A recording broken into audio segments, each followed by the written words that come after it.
इस संसार में देखने के लिए अनेक सुंदर स्थान हैं।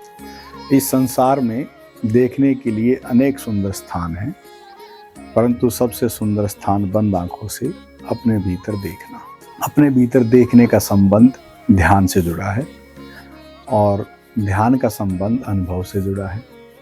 इसलिए जो बात आ रही है अपने भीतर देखना, बाहर का सुंदरतम दृश्य तो हम प्रकृति का देखते रहते हैं।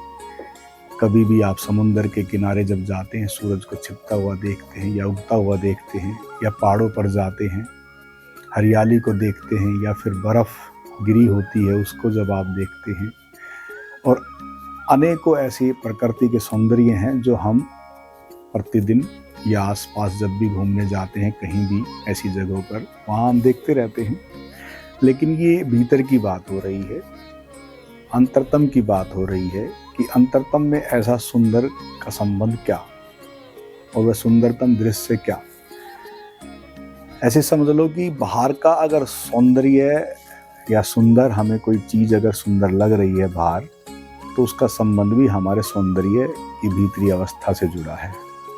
चलो, ये तो बात हुई कि हमारे भीतर भी एक सुंदरतम हिस्सा है जो बाहर का दृश्य हमें सुंदरतम लगता है, लेकिन फिर भी भीतर क्या देखना है जो सुंदरतम है।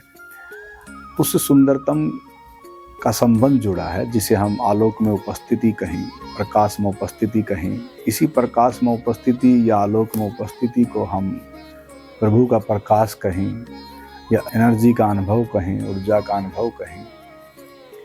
ऐसी बहुत सारी अनुभूतियाँ हमारे ध्यान से जुड़ी होती हैं, लेकिन वास्तव में वह सुंदरतम का संबंध कि जिसके द्वारा ये बाहर का सौंदर्य है और जिसके द्वारा हम हैं, वह कितना सुंदर होगा, इसलिए उसी सुंदरतम की बात हो रही है।